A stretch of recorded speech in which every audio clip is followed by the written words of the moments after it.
La phrase supprimée des textes sacrés, le prétendu psaume caché de la richesse. Rien que ce titre peut susciter des questions. Certaines personnes ont l'impression que l'argent arrive facilement dans leur vie, tandis que pour d'autres, cela semble plus difficile et demande davantage d'efforts. On dit parfois que cela dépend de la chance, des circonstances ou des opportunités. Certaines idées affirment qu'il existerait des secrets ou des connaissances particulières permettant d'attirer la richesse. Selon ces récits, ces connaissances auraient été volontairement dissimulées et réservées à un petit nombre de personnes. Elles promettraient un changement rapide de situation financière.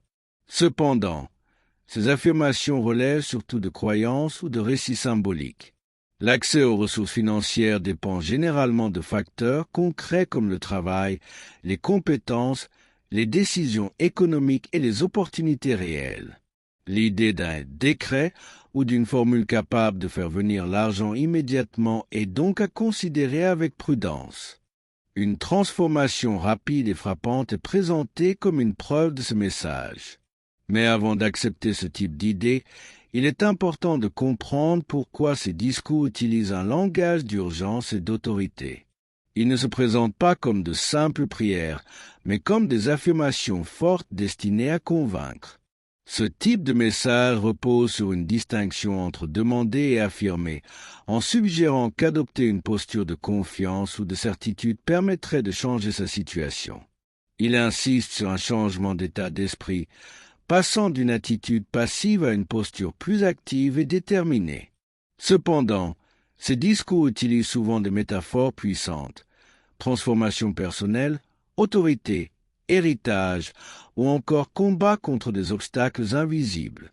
Ils encouragent aussi des actions concrètes comme commenter, s'abonner ou interagir en leur donnant une signification symbolique ou spirituelle. Il est essentiel de comprendre que ces éléments relèvent principalement de techniques de persuasion. Ils visent à engager émotionnellement, à créer un sentiment d'appartenance et à renforcer l'adhésion au message. Les références à une transformation immédiate, à une richesse rapide ou à des forces invisibles qui agiraient directement doivent être prises avec recul. Dans la réalité, les changements financiers reposent sur des facteurs tangibles comme les compétences, les choix, les opportunités et le contexte économique. Ce texte décrit de manière symbolique une bataille entre l'abondance et la pénurie, comme si la richesse devait être conquise par un combat spirituel. Il utilise un langage très imagé avec des notions de bataille, d'armée, de victoire et de fort invisible pour créer un sentiment d'urgence et de puissance.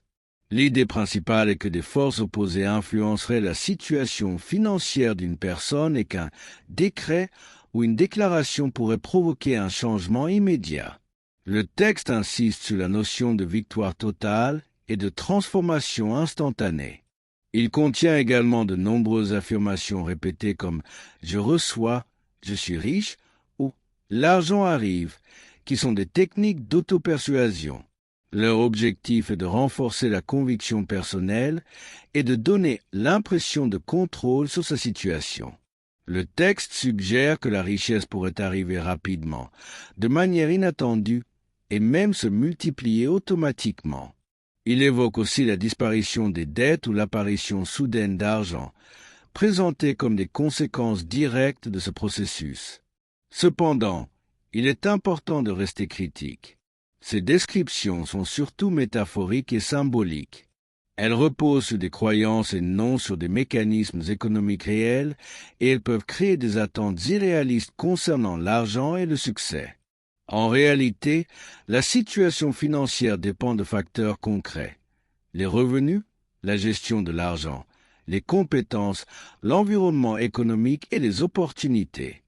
Le texte décrit de manière symbolique une restitution et une multiplication de la richesse. Il utilise un langage imagé et dramatique. Le sceau, la signature céleste et la restitution représentent des métaphores de transformation personnelle et financière. L'idée centrale est que ce processus garantirait que l'argent précédemment manquant ou retenu revient et se multiplie comme une réparation des pertes passées. Il insiste sur l'importance de la conviction et de l'état d'esprit. La richesse rapide et la multiplication des ressources sont associées à une posture de confiance, de détermination et de vigilance mentale. Le texte utilise des affirmations répétées pour renforcer le sentiment de contrôle et d'autorité sur sa situation. Il compare la préparation mentale à un jardin ou à un blindage qui protège contre les doutes et les peurs susceptibles de bloquer la prospérité. La narration promet une abondance progressive et croissante, suggérant que chaque succès entraîne l'ouverture de nouvelles opportunités et une multiplication continue de ressources. Les métaphores de rivières, de tsunamis financiers et de coffres célestes servent à illustrer cette idée de flux constant et irrésistible. Cependant, il est essentiel de rappeler que ces descriptions sont symboliques et métaphoriques. Elles ne reflètent pas des mécanismes économiques réels. Les résultats financiers réels dépendent de facteurs concrets: revenus, gestion de l'argent, compétences, opportunités et environnement économique. Je reçois maintenant la restitution multipliée par 7 de tout ce qui m'a été pris. Je suis un aimant vivant pour la prospérité. Je ferme la porte à la pénurie et j'ouvre celle de la surabondance. Je reçois dès maintenant la totalité de mon héritage. Mes comptes débordent, mes projets prospèrent et l'or et l'argent affluent vers moi de manière ininterrompue. Je prends possession totale de ce qui m'appartient et je scelle ce décret au nom du Très-Haut. Ma richesse est irrésistible et rien ne peut l'arrêter. Le pacte est accompli. La bénédiction est complète et la multiplication est éternelle. Répétez ces mots avec conviction. Ils ne sont pas de simples phrases. Elles symbolisent un engagement actif et constant, une force intérieure qui affirme la légitimité de ma prospérité. Chaque mot que je prononce est comme un marteau qui scelle le contrat définitif dans le monde spirituel, un acte de foi qui transforme ma relation avec la richesse. Cette proclamation est un rituel, un engagement quotidien qui me relie à l'abondance et à la continuité du flux de prospérité. Je m'engage à revenir à ce texte pendant 3 jours consécutifs, à écouter, à répéter et à proclamer ce décret jusqu'à ce que l'abondance déborde sans mesure. Je laisse mon dernier commentaire puissant comme un témoignage de ma détermination et de ma foi. Je prends possession de ce décret et j'affirme que l'argent arrive aujourd'hui, de manière immédiate et sans obstacle. Je partage ce message avec ceux qui cherchent également la libération, devenant ainsi un canal de bénédiction et de multiplication pour eux aussi. Chaque action, chaque mot répété et partagé renforce le pouvoir symbolique de cette proclamation. Le pacte est consommé, non seulement dans mon esprit, mais comme un acte de foi visible qui manifeste la richesse autour de moi. Je sens que cette restitution n'est pas simplement un retour de ce qui m'a été pris, mais une transformation totale. Tout ce qui m'a été retiré, argent, opportunité, santé ou bien-être, est rendu et multiplié. Cette restitution est complète, divine et sans limite.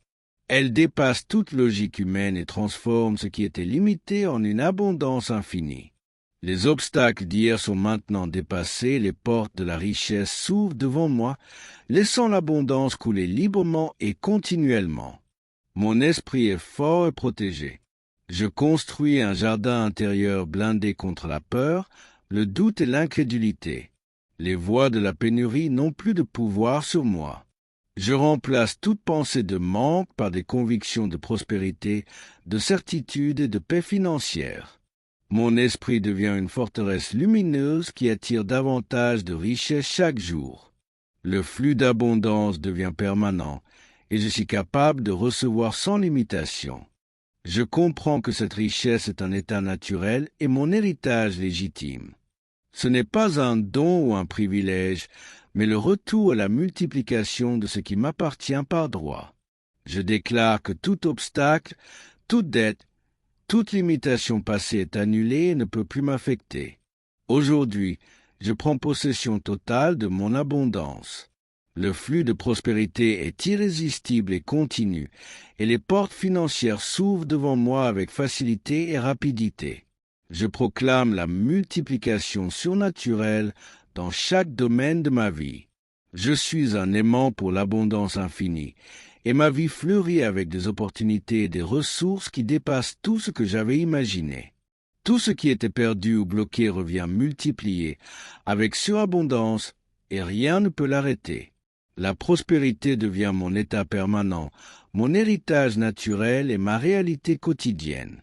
Je suis riche, je suis prospère, et ma vie est désormais un flux continu de bien-être et de réussite. Le passé de manque et de frustration est derrière moi. Je prends ma place légitime dans l'abondance. La multiplication de ma richesse est inarrêtable et chaque instant me rapproche de l'accomplissement complet de mon héritage. Aujourd'hui, je scelle ce décret, je prends possession de ma richesse et je m'engage à vivre dans la surabondance avec certitude, foi et détermination. Ma prospérité est manifeste, immédiate et éternelle.